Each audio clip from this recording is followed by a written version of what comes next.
Welcome back to another Reading and Correcting with me, Kinder, the Tiger Writes, and Ty, the Tiger Supervisor.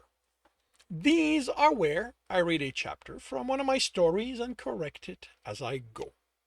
If you want to listen to these live, it's every Tuesday morning, 8 a.m. Eastern Time on Twitch and YouTube. And if you are looking to support me, that is on my Patreon. Today we are doing chapter 40 of The Technician's Fight. Jerry moved the visor to look at the welds. Even with it blocking most of the arc welder's intense brightness, he had trouble seeing his work through the spots in his vision. He knew why Atarikna was forcing him to do this instead of printing the armature for whatever this would end up being, if it was going to be anything. This was part of his punishment, and while they might be friends, she wouldn't let him avoid it. The previous builders had used him to clean up the mess that passed as his storage room, so at least she had him make something instead of wasting time cleaning something that shouldn't have been allowed to turn into a mess to start with. Able to study the welding, he confirmed it was done as best as he could. Another way she was enacting his punishment. He wasn't allowed any tools to confirm he'd done the work properly. She'd wrapped the instruction around a hunters, that's going to be plural, won't always have all the tools. Oh, okay. Okay, that's badly structured. That's what happened here. Around a hunter won't always have the tools he wants. Saying he was... Okay, yeah. A saying he was confident she'd made up on the spot. There might be some value in it, but it was ridiculous to ask him not to use the tools at his disposal. But she wasn't the one behind all of this. Don't touch me, he snapped when Thur reached for him after the training session. They turned his back on him and walked off, ignoring the way everyone looked at him. He hadn't mentally lengthened the name, so he knew there was still hope for them.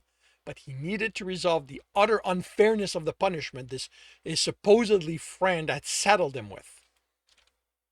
It had been Tom's sleep shift, so he headed for Praetiros to wash and had the added distraction.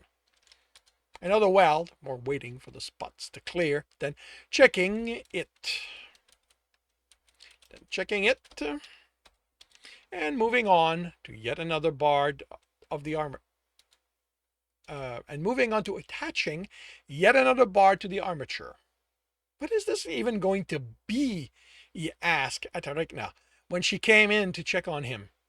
Base to hold a base to hold a mobile kinetic gun.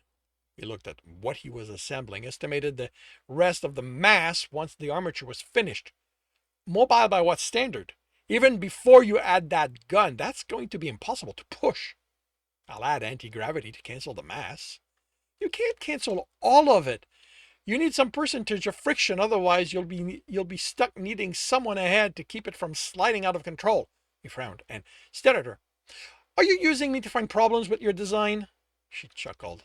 No, I already calculated the ratio needed. Might be off a bit, but I'm making the system adjustable, so that won't be a problem.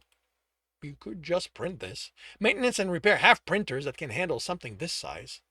But I was told to give you a task you wouldn't enjoy. Thanks a lot. He slammed the visor shut. I can't be your friend, Jeremy, she said before he turned the welder on. He snapped the visor up and glared at her. How do you manage that then? This shutting down of being my friend. What am I, some stranger whose name you shouldn't shorten? You are a hunter who broke rank. He was up, brandishing the welder. All I fucking did was say what I was thinking on an open comm. You talk to your beta. He decides. She said it was a good idea. Beta Zorfiel isn't your beta. It's not fucking fair. What did you expect your beta to do, Jeremy? Just let this go? Of course not. But this is way out of proportion for just speaking my mind. You broke rank, Jeremy. The way she said it made it clear he was missing something. He just wished she'd tell him what. but she seemed as much at a loss as he was about. But she seemed to be as much at a loss as he was about it. He moaned under Nirlakasar's hand. He moaned as Nirlakasar's hands pressed into his back. This time the builder who'd handled this punishment had used him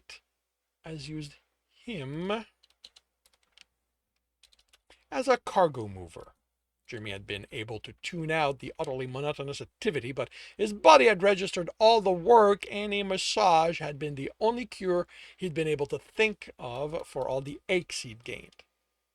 What he hadn't considered when checking if there would be an available spot was who tended to be his masseur.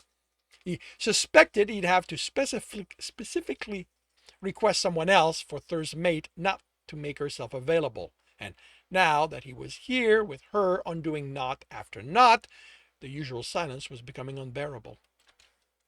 "How come you aren't asking me to patch things up with Thur?" he asked when she lifted her hands off his back. "Your relationship with my mate isn't something I get to dictate." When her hands rested on his shoulder, he asked, How is he doing? How is he doing? Before she had him unable to speak. "He misses you. He doesn't understand what caused this rift between you." Once she was done with his shoulder, he asked, "Do you think it'll help if I explain? If I'll explain? Yeah. If I explain it? I'm not a hunter, Jeremy. I don't know how you and him think in that aspect. Doesn't he tell you about that stuff?" "I never ask. Hunter is part of the male I love, but not the part I love." I don't get how you can think like that way. I love all of Gral, every part of him. I'm pretty sure he loves all of me. Did you demand that of him?" "No, of course not." "Then I'm glad he does, and that you do as well." "We need to talk." The way Thur stiffened told Jeremy he hadn't managed to keep the anger out of his voice. He'd made sure to find Thur while they were both off shift, so there would be no chance this could turn into a beta hunter situation. He needed to resolve this with his friend, not his superior, since it had become clear they, somehow, weren't the same person. "Where do you want to have this conversation?" "Neutral ground, somewhere public, to force him to hold his anger in check, where we can still have privacy, so they wouldn't have to worry about what they said. I have a reservation at a restaurant, if you're okay with that." His friend nodded. He'd researched the best place, and this restaurant catered to business meetings and those looking to be amorous. This certainly qualified as business, although if they were able to reach a point where affection could be expressed, Jeremy would take it as well. As soon as they were seated, the sounds muffled. He could make out the intonations from the other tables, but not the words. He and they would know if someone raised their voice, but not what was said in anger. He placed his order, kept it simple. He didn't have much of an appetite. "I think this is a species difference," he said once Thur put away his tablet. "But I figured the only way we overcome it is by talking. Do you understand why I'm pissed at you?" "No. And I don't know how it is you don't. It hurt that you treated me so unfairly." His friend studied him. "Is this about you proving you are upwind in the right?" "This is about understanding what the fuck happened." Thur nodded. "Do you understand why I punished you the way I did?" "Because I broke rank." "Do you understand what that means?" "I'm realizing I might not. I thought rank just meant you're my superior. Then when I broke rank,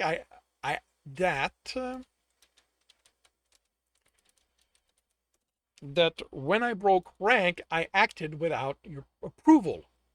Rank is a privilege and rank is privilege and duty. Yeah, you look after those under your command. Gral explained it. If your heart might not have realized something didn't carry through if that is how you understand it. Rank means I protect you. Yeah, that's what I said. You look, Jeremy, let me speak. When you break rank, you step outside that protection. It's not like I need that much protection. All I did was talk. That isn't how it works, Jeremy. A hunter can't be allowed to choose when he is or isn't under my protection. But she said it was a good idea. Others might not think so. Who else gives a damn what we did during the hunt? The leadership, the adjudicator, the Federation adjudicator? Why would any of them care what we did on the station? In this specific case, I doubt anyone other than the leadership would. But this isn't about this specific case. It's about you breaking rank. But I broke it there, and you just said hardly anyone's going to care. But what about next time? So this punishment is what? Preventive? No, it's not that. It just is.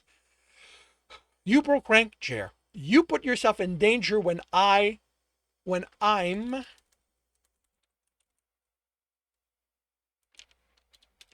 charged with protecting you. Is this because of how you feel about me? Oh, no, okay. When I should... Wait, you put something there when I... Because if I say I'm charged with protecting you, I don't know the... When...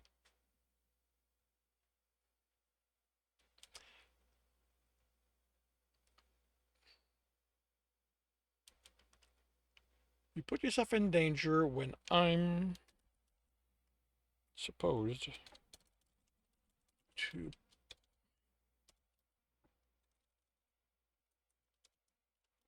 When I'm supposed to protect you. Is this because of how you feel about me? He asked cautiously. No. If any of my pack had broken rank, they would have received a similar punishment. I love you, Chair, but I can't set that aside. But I can set that aside to be your beta. I have no idea how you can do that. It might be a species difference. All right.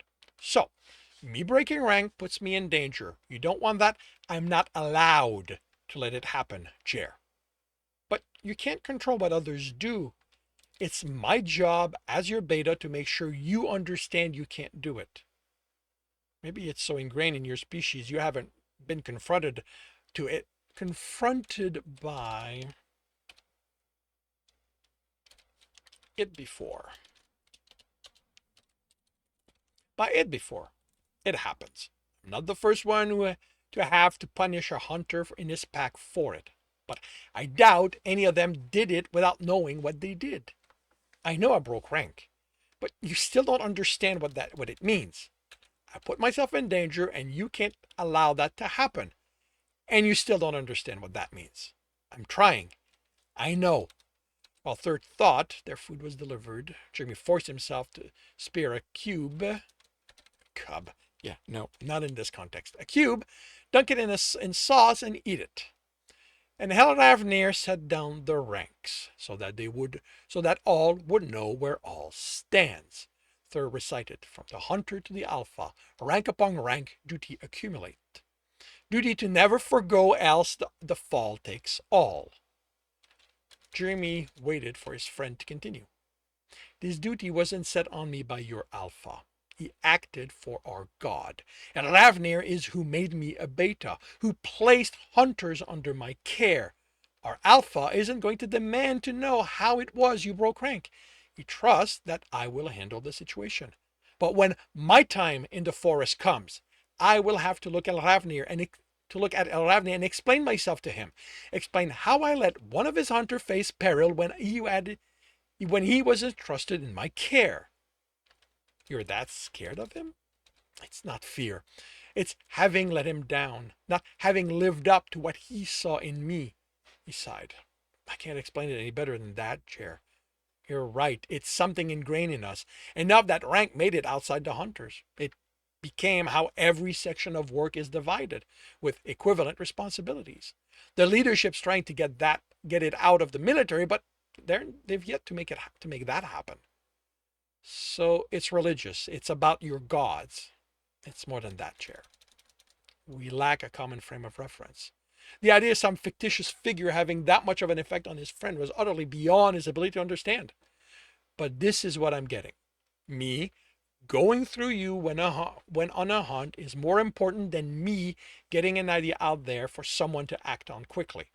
Thurr closed his muzzle on what Jeremy expected would have been him saying he was oversimplifying. In essence, yes. The implication is that if the delay causes things to get worse, that's your responsibility. I'm the one with rank. That's definitely a species difference. I doubt an Earther would hold it against them if someone fixed the problem before it escalated, no matter how they went about it. I've screamed at techs for putting themselves at risk doing that, but in the end, I thank them. This means I'm going to have to fight my nature, but I've already learned to do that in engineering. I can learn to do that here. I'm glad, but you understand I can't end your punishment just because we talked. I know, and I'm still going to be pissed about it, but now I understand why you felt the need to do it, even if I don't get the underlying reasons. My mistake here was not asking why things happened in a certain way. I took for granted that a vague knowledge of that there was a reason would be enough when it's clearly not. He popped a sauce-covered meat cube in his mouth. Is there a manual on all those responsibilities you have? I figure I should research them ahead of time. There are. Aravnia's words are well documented. And that concludes chapter 40 of The Technician's Fight. If you are enjoying this, please leave a like. If you want to know when the next chapter will be up, subscribe and hit the bell. If you want to read the story, it is available on Ream Story. If you want to listen to these live, it's every Tuesday morning, 8 a.m. Eastern Time on Twitch and YouTube. The links are in the notes, and with that, I shall wish you a good day.